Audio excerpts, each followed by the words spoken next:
Well, Melissa did something that no one's ever done for me on a movie that I directed before or even since. And that is she put every day's work on cards. She put the entire script of that day, not the whole week, just that day, on little IBM cards, 3x5 cards. And she put the dialogue in and she put the stage directions in, and she transferred the script to small form. So these cards gave me amazing confidence. Rather than going through the unwieldy script and looking at my line script, which is full of notes and lines and everything, instead I had these little cards, and I was suddenly kind of liberated. I was unencumbered by the script and all that. I can walk on these cards in my pants pocket or my shirt pocket, pull them out and say, okay, this is what I'm shooting right now. And the cards somehow gave me the freedom to be able to go to the kids and say, here's what's on the card, and we'll do these lines, but let's make it up at the same time. What would you say if this really happened to you? Drew and Henry, what would you say this was really happening to you? And I continued to try to get the kids to put their own lines in the movie. It's Gertie's line when she looks down and says, I don't like his feet. That's Drew's line. I don't like his feet. A lot of the kids, found wonderful things to say that came from the truth of themselves that they were able to put into the movie. Stephen wasn't afraid to let kids be kids and bring something new to the film. He had this table set up in Elliot's bedroom, and there was just all this junk on there, just Star Wars toys and little gadgets and everything. And he said, okay, well, what I want you to do is, you've brought him to your room, and show him what's on your table. Go down the line and just, introduce everything you can. These are toys. These are little men. This is Greedo, and then this is Hammerhead. See, this is Walrus Man, and then this is Snaggletooth, and this is Lando Calrissian. See? And this is Boba Fett. It's great because we were allowed things like that. We were allowed opportunities to kind of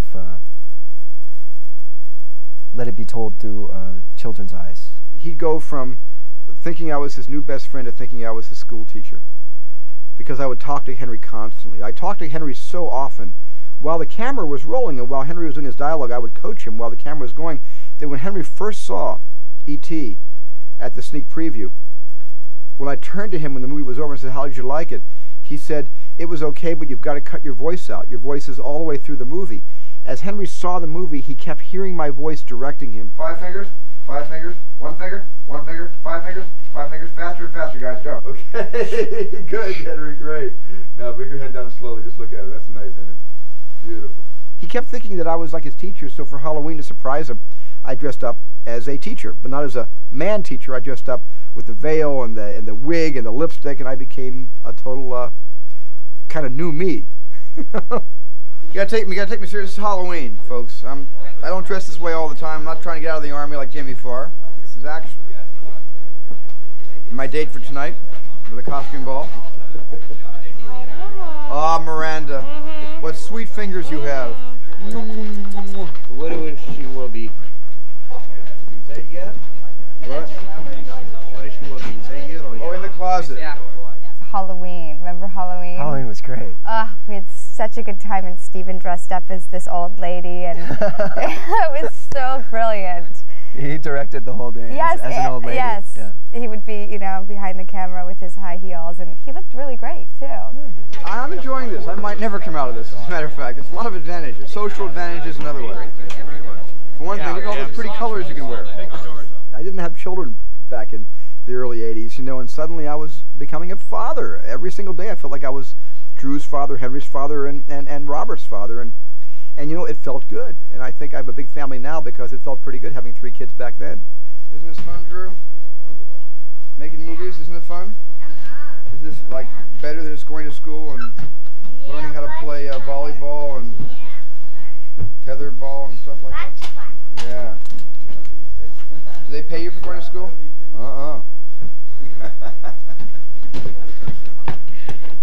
Your mom is going to kill me for saying things like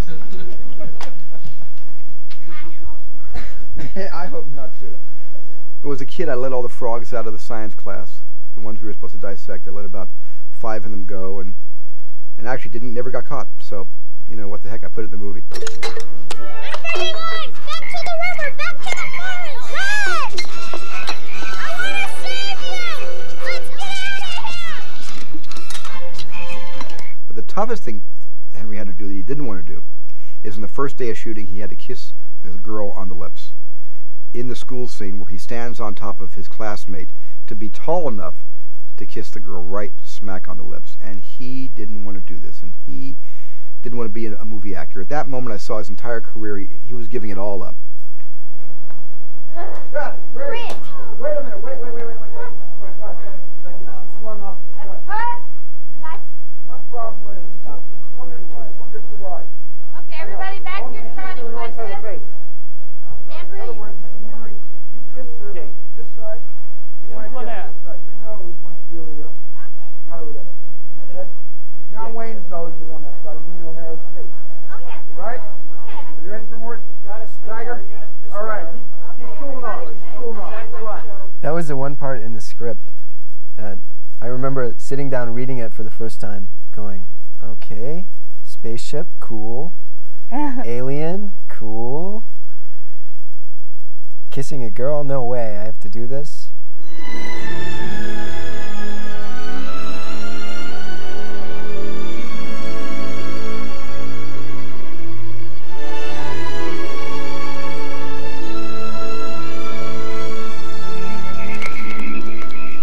Those problems and those issues were always there, and because we were dealing with real life, you know. We were dealing with an alien that all three young kids believe was real. Despite seeing the operators, the special effects technicians in the background, despite the kids catching out of their peripheral vision, a pull of the lever means a blink of the eye, they still, all of them believed that E.T. was real. Alan, how are you? We're just fine. Okay, Dan? He's really real. There was a lot of different elements, but for some reason, no matter what, it was always very real to me. Yeah. It was amazing once everything was set to go and the cameras were rolling and you were in the scene, everything was incredibly real.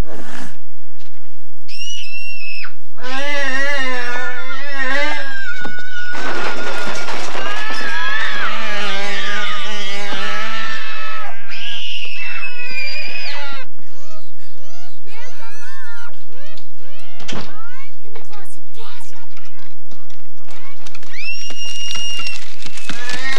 I remember saying to Carlo that E.T. should kind of waddle when he walks like Chaplin with his cane, but he should also look like Bambi on ice, where Bambi couldn't find his footing, so when E.T. starts to walk on Earth, he is ungainly and he is insecure.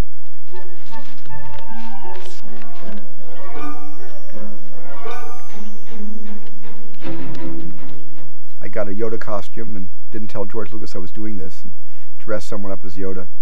And I just had this idea, it'd be really fun, that as E.T. walks by with Elliot and Michael in their costumes, E.T. is as a ghost with a sheet over him.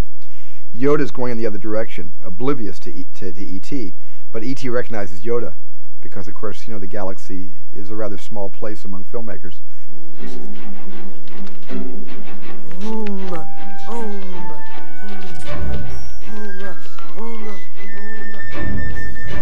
I hadn't seen E.T. finished, and when we finally finished, it had a screen up here for ILM, and I went to the screening, and well, Steve had warned me that there was something special in it for me, and so we went through the thing, and then suddenly Yoda showed up in the film. Everybody in the audience cheered, of course, because it's an ILM screening, but I really loved it. I mean, I was amazed and flattered, and you know, it was a very funny moment. I just remember George was sitting right next to me, and when Yoda came on the screen, George gave me a little nudge with his arm. I guess it's his way of saying that was cool.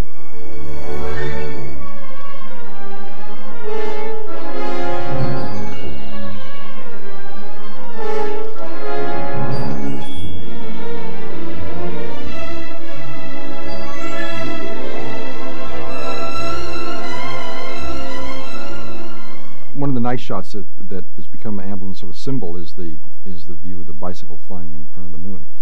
And when that shot came up, it just seemed like, you know, we should do this with a real moon. We should get as much realism into this as we can. And so Mike McAllister, I had him go out and scout locations around here to find a place to do that. So we got charts out and hills and everything and we wanted to find the trees.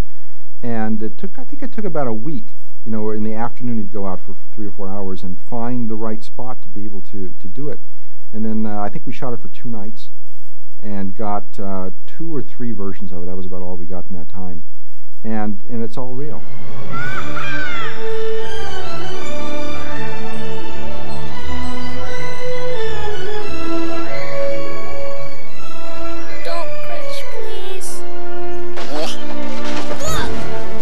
I drew more upon the Close Encounter experience of having no villains whatsoever in that story, vis-a-vis alien visitation, and thought, why have villains in this story? The villain really should be adults who do not have the same pure understanding that children have about a situation like this, and the adults who would be afraid and more frightened than children and might scream and call the police, and the police who may further not understand, or the government that may further not understand and want to experiment and do scientific laboratory, vivisectioning on an extraterrestrial. That would be the threat. The threat would be science.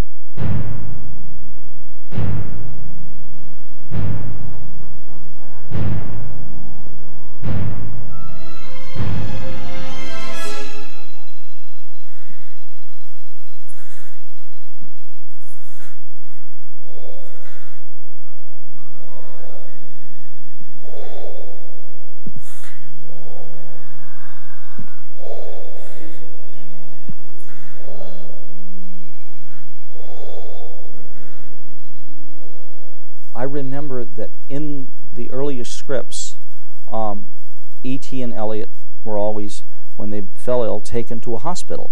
And then it was up to Michael and his friends to come and rescue them from the hospital. And I remember scouting hospital after hospital. We couldn't find a hospital we really liked that would be available to us on a scale that we needed. Stephen came in from an international flight.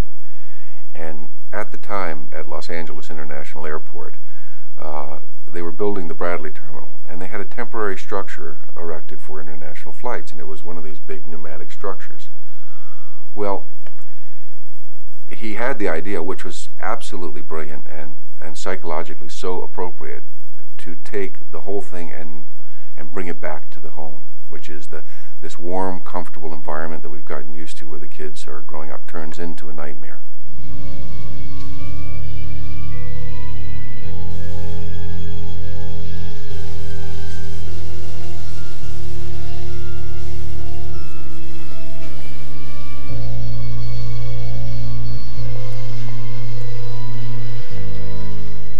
And it made a lot of sense to me that the house would be the place that the government would seal up, shut down the neighborhood surrounding it, and do their work there. Stay with me. Please stay together. I'll be right here. I'll be right here. I had worked so much with the E.T. and the character, and it all started to become very tangible to me, where I could just draw on the actual experience, what was going on in the scene, which is something that's very, very special, I think, when you can do that, because it makes it all the more real. You're not pulling something from a previous experience, you're drawing on the there and now. Quiet! It's still being filmed. Okay, let's go. Okay, let's go.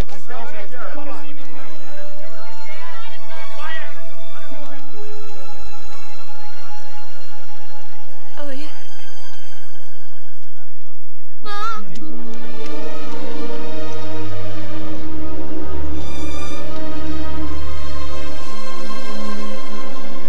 I don't think tears have ever been that readily available to me in my entire life. Okay, you want to identify with that? Yeah. You wipe the doll's face too. Thank you. Movies are so sad, especially this one. Biggest actor of them all.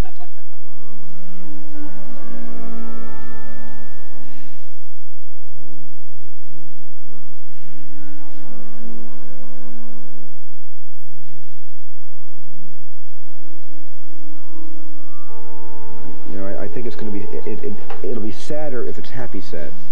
You know what I'm saying? And I think you'll feel sadder if it's more you're trying to cover that up. You're trying to cover the sadness with some happy talk to E.T. Like, remember when? Yeah. Remember 3 weeks ago? Remember when you first came into the house with me and I showed you Guido and Hammerhead and Trying to hide it with a Snaggletooth? smile. Trying to hide it with a smile a little bit, yeah. He's an incredible sculptor of a story. You know, it's very... That was a very important moment in the film, you know, and I think that in his hands, he knew what to get out of us.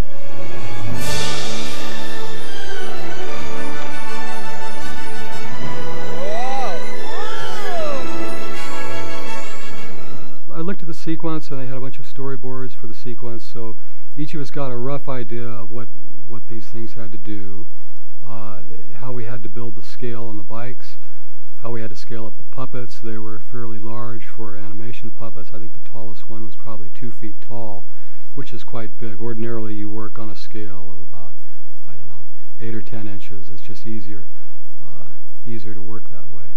Easier as an animator to work that way. But these were built large so that we could get the detail into the bikes, so that we could get the detail into the outfits that the kids had to wear, which were made out of actual clothing, so that all this would, like, you know, scale up appropriately.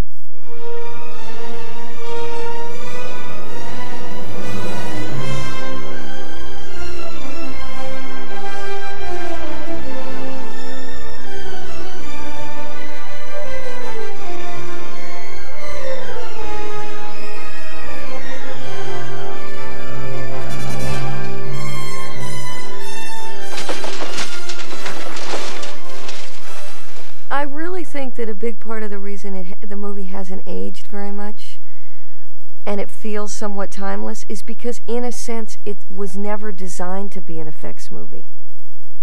And so, even though we had to create that creature with the technology that existed then, Steven shot E.T. as a character in a way that he really existed. He wasn't trying to call attention to the fact that isn't this a great effect?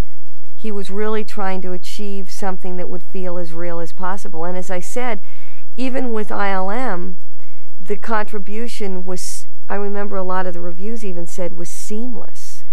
And it's because we didn't want a sky with a sliver moon to say, oh, isn't that a great effect shot? We wanted it to look like we'd actually shot that perfect night moon. And I think also, Steven made a very crucial decision in the design of the spaceship. And he said, I want this to look like Jules Verne. And again, that placed it in a kind of timeless context. He wasn't trying to come up with some sort of futuristic look at what outer space creatures may be flying around in. He took something that we already subconsciously identified with.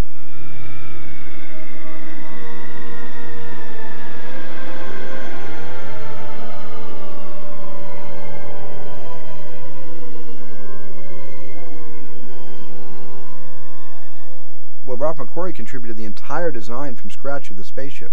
I explored various shapes that I thought would be interesting, that would be sort of in that category of the Dr. Seuss thing. Ralph wanted to do a different spaceship, and he had this great concept on his own to do a bobble, just an oval, just a complete circle, with a very reflective mylar surface that would reflect the trees of the forest in Northern California and, you know, reflect the sky and the rainbow clouds. I mean, it was a wonderful concept, and he made this very kind of quixotic rendering where the E.T. spaceship looked a bit like E.T. It was squat, it had legs, and had little kind of like feet that went out from under it. And it was just, I just fell in love with the design, didn't question it, and just said, that's it, let's build it.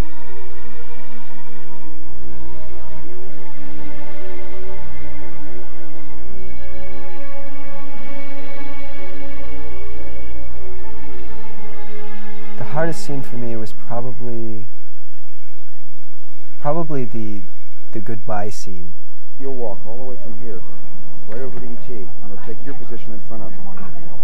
And the first thing he says is, he says, stay. He says, come. He puts his hands up and he says, come. And your mom and dad are waiting right over there off camera. And you just look over at your mom, and she is pleading with you not to go. She has tears in her eyes. She's sitting on her.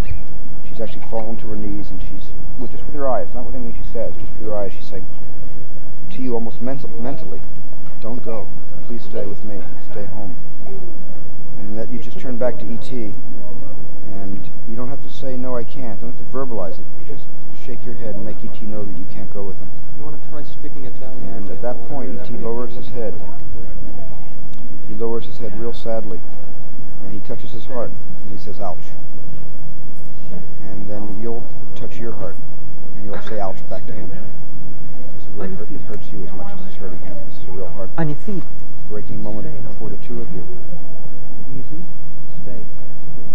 And then, after touching the heart, E.T. is going to put his hands on your shoulders, and he's going to bring you in for a hug. And you'll hug this side of E.T., you'll have your head on this side, and you'll just hug for a while. You'll just have you hugging for a while. And then you'll separate, and E.T. will point right to your forehead, right between your eyes. And he says, right here. He says, I'll be right here. And you'll reach out your hand, you just sort of touch his cheek. And he has a little tear in his eye. Just pretend there's a tear, then you'll wipe a tear away from E.T.'s face. And we'll play it that way. Okay? Real softly and gently and no rush. I think it was good to shoot the movie in continuity because you can't say to a youngster, we're shooting the last scene first and the first scene last. You can't say that to a kid. It doesn't make sense to them. And I wanted them to be so caught up as themselves and as their characters by the time they say goodbye to E.T. that whatever emotion happened there would happen on take one and would be genuine emotion. And every single shot you see of Elliot crying and hugging E.T. and saying, I'll be right here and doing this, that's all take one.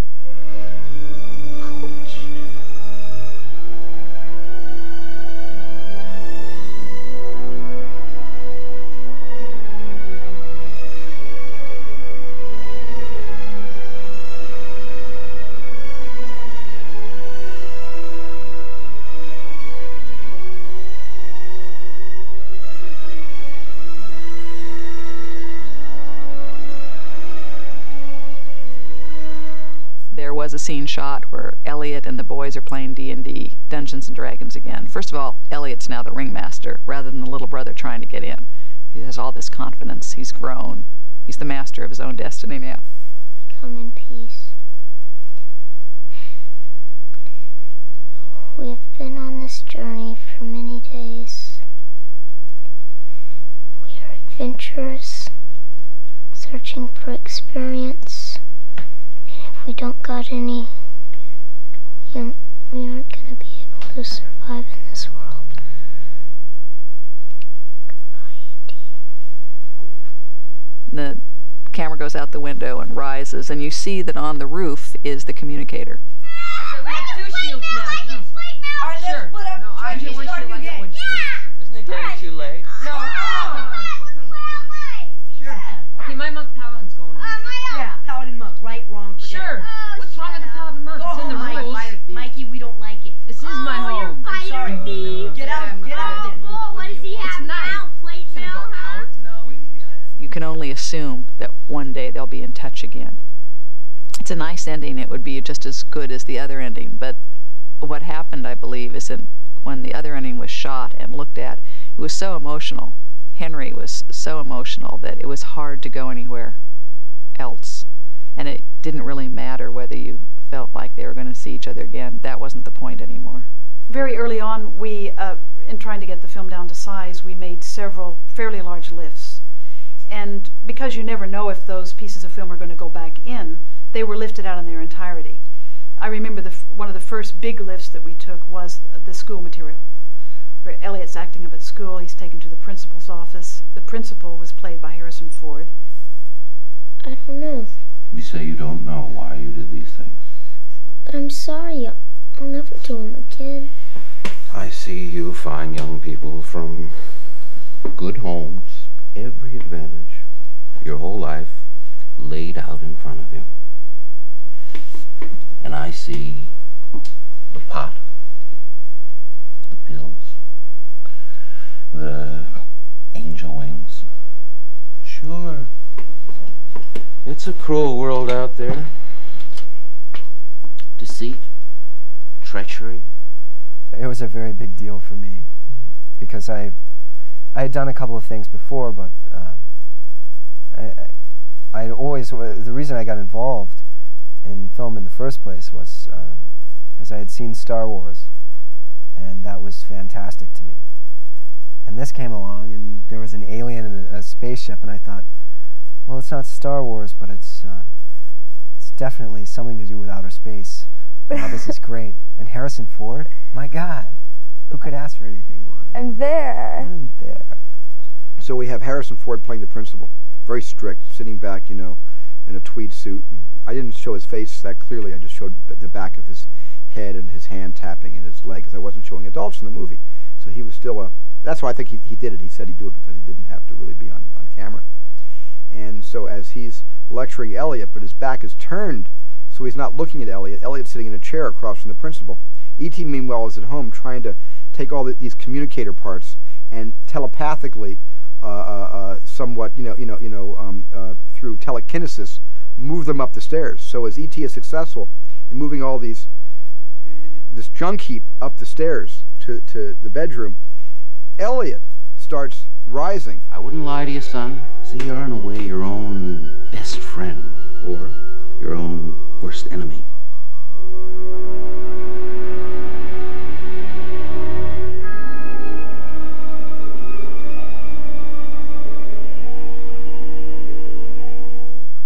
I'm Elliot's mother.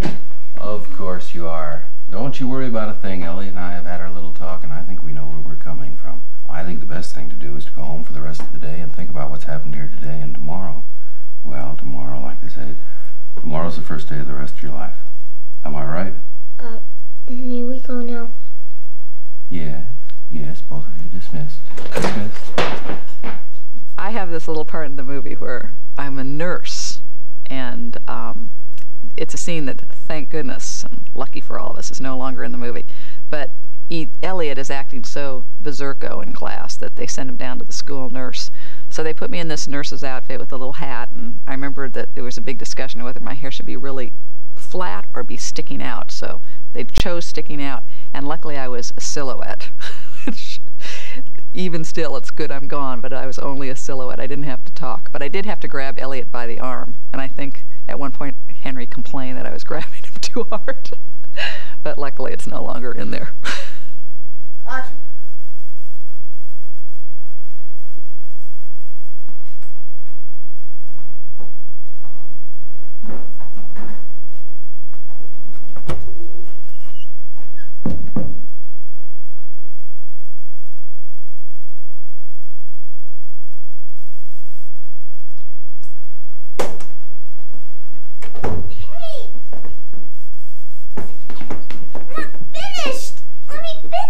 I think all movies, every scene needs to advance the story. And anytime a scene doesn't advance the story, but it's just fun for the sake of fun, it doesn't really belong in the movie, but belongs in kind of a neat, nifty archive, or maybe at the back of a laserdisc.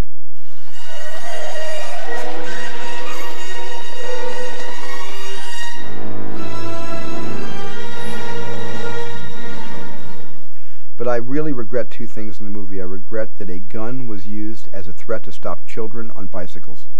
And that last cut, before E.T. opens his eyes and the bikes take off, of the gun coming up, not pointing at the kids, but just coming up in a brandishing, kind of at-ready position. I regret that cut, and I regret the cut of the cops with guns in their hand, running out to the abandoned, Econoline van with the dry ice pouring out of the back, and E.T. is gone and he's not in there. I really regret having any guns in the movie.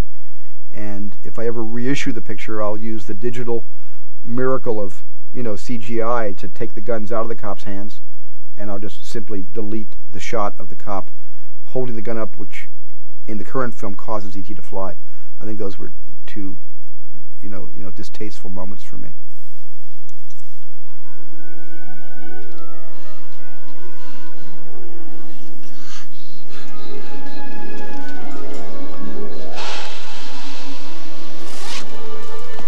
E.T. phone home.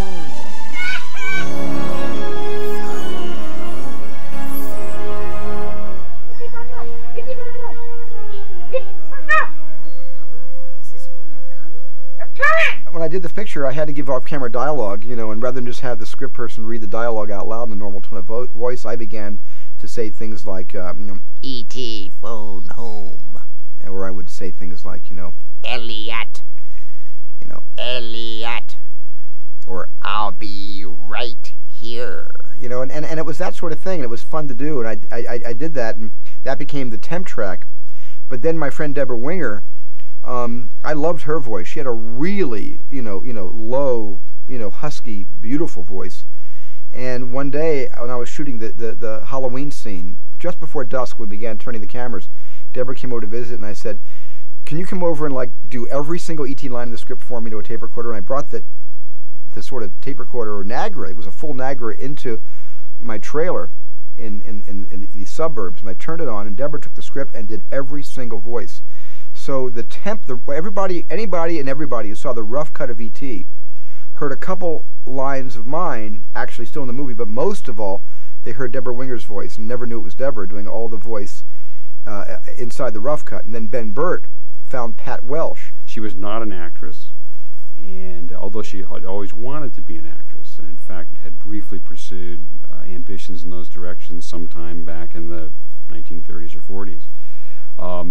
I explained to her what I was trying to do, that I was searching for an interesting quality voice for an alien character, and would she be interested in auditioning. And she was a very good sport, and I took her right down the street there. We were only a block away from our studio, and took her inside and had her do some readings of some of the lines that E.T. would say, like phone home. E.T. phone home. My God, he's talking. Oh. E.T. phone home. E.T. phone home. And so I took her voice and I changed it just a little bit electronically. I changed the pitch and lowered it just a little bit. And I had her speak in a rather monotone quality and slowly. And what I would do to give it an element of the alien character was I would mix her voice with the breathing or the inhale and exhale of one of the animal sounds that I had recorded, something that was sort of non-human. And to the human ear, you can detect the human quality as well as the, say, animal quality, the non-human quality. And it was that blend that I began to work with to create, to envelope the words that she would speak in English.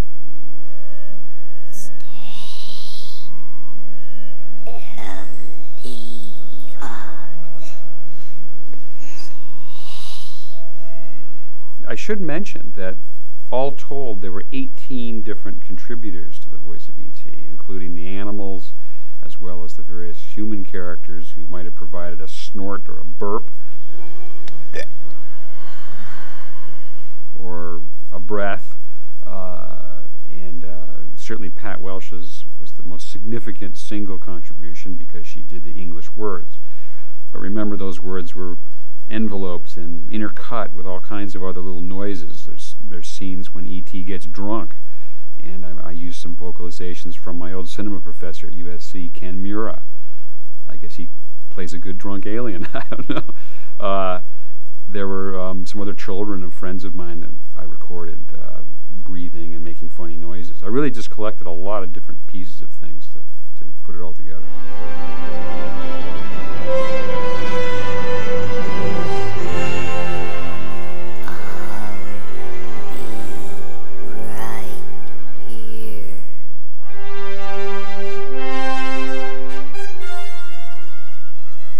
Let's go on and go back, shall we? And music's out. Music's out. Okay. We are OUT at that point. Okay. Well, let's go back and cue this little thing. Right. And I've always felt that Johnny was my musical rewrite artist. He'd come in, see my movie, and rewrite the whole damn thing musically and make it much better than I did. And he can take a moment and just uplift it, and he can take a tear that's just forming in your eye and he can cause it to drip. The first time I saw E.T., the bicycle over the moon wasn't there because it was a special effects shot, it comes in later. So the composer doesn't have the benefit of all the beautiful visuals and the dissolves and all the rest of it that's put in later.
have to do musically to accompany a thing like that? I look for melody, all these intervals that reach up, up, up all the time, you know, to stretch the musical grammar, to give this kind of feeling. And then in performance, the same thing. I don't know what that's more like, ballet. That's more like a certain kind of energy of how you make. You've got a 100-piece symphony orchestra. How do you make it feel like it's going to come right off the floor and not be all these heavy people playing violins, but with lift. And so that's a kind of immediate balletic or even athletic goal of the music in a scene like that. And when you get that feeling, you fill your heart with it, because it's like a deep breath of wonderful air, and you feel free. And it's affirmed that you have a creature that you can fly with that is not of our own species, but of our own spiritual oneness, that we come together and join, and we go over the moon. Fantastic idea, and it needs great sweep in the music and great feeling of freedom. Freedom being, in this case, the loss of gravity. We speed up beyond escape velocity, we lose gravity, and we're now in space, and we're finally free. And that's what the orchestra has to give us, the composer has to give us. In 1975, he directed Jaws. In 1978, he directed Close Encounters of the Third Kind. In 1981, he directed Raiders of the Lost Ark. And now, Steven Spielberg brings us E.T., the Extra Terrestrial. The sneak preview of E.T. was a religious experience. It was emotional, it was loving, it was generous on the audience's part, and it was a love fest. It really was. And you know, you never know what you got until you show it to an audience for the first time. And I didn't pretend that E.T. was anything other than a kids movie about kids, for kids, of kids, by kids, even by. I was still a kid then. I still am a kid now. What the hell? I remember Steven sitting next to me and kept pounding on my leg. And in fact, I had black and blue marks because he kept squeezing and pounding, going, they're laughing, they like it. And it was overwhelming. I see all these kids, it was the kids primarily, to see the reaction they were having. And then at the end of the movie, everybody at a preview audience, they're all standing up and clapping and stuff. You just don't ever see that. Everybody paid complete attention, and there was a real feeling of identification. You could just slice the atmosphere. And it was just a wonderful, tender experience I'll never forget. And I think that's when we just had a little hint that this might be kind of big. We were all just soaring, but it was not until the Cannes Film Festival. It was almost a phenomenon, you know. We took the film out of competition to Cannes on the last night. And about 15 minutes before the end of the movie, people started to clap and stomp their feet. And we thought, what is this? You know, because first of all, your stomach's churning and you're nervous and you think, oh my God, they don't like the movie. And then we realized it was just the opposite. They loved the movie. I'd never been to the Cannes Film Festival before. You know, what a way to go for the first time. I got this little telegram from Francois Truffaut, and the telegram, which meant so much to me, said, "You belong here more than me," echoing Close Encounters of the Third Kind. I mean, that just broke me up. And then at the end of the festival, we had like a 15-minute standing ovation, and I remember I kept getting standing up and sitting down, and they kept clapping and standing up and sitting down, and I was getting embarrassed, and I turned to Melissa and made her get up and sit down. She got tired, and everybody around me, I kept, take a bow. We were all getting, it was an amazing experience, and then there was this little flame in the middle of the crowd, and somebody was holding up a little lighter.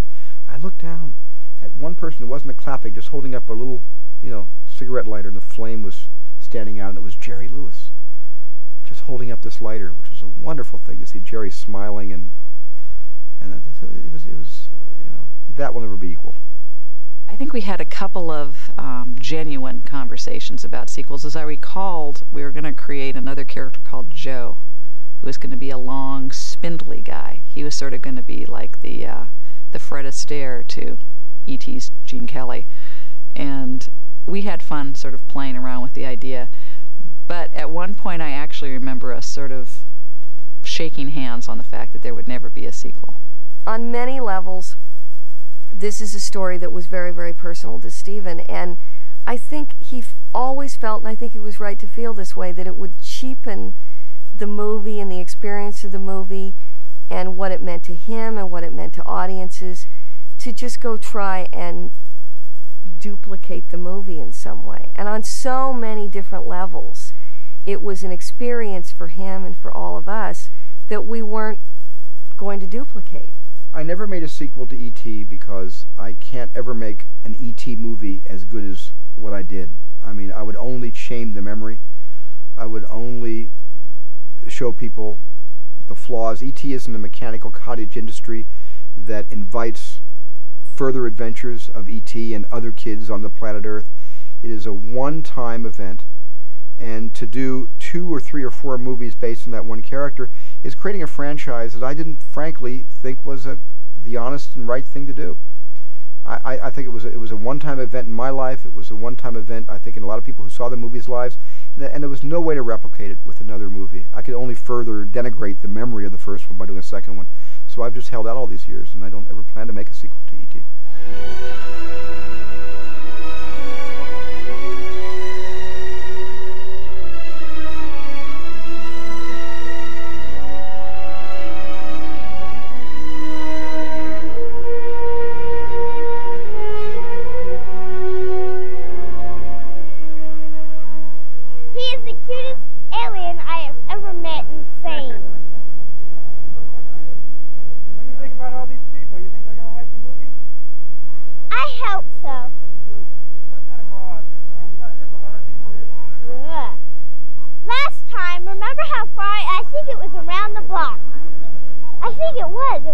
Wasn't it? It was. We were really young, and our whole lives changed, and we couldn't go anywhere, and all of a sudden you couldn't eat, a meal without somebody coming up to you, and trying to embrace life on that level, I think was hard, being as young as we were. But I know that, we did it really well, which is really cool. I don't know how much it changed me because I've never lived without having done it, So I know that it changed a lot of things for me, and it opened a lot of doors for me and did a lot of good. I think that it afforded so many opportunities that I know I certainly would never have had without it. It opened me up to more personal stories. Color Purple followed soon after that.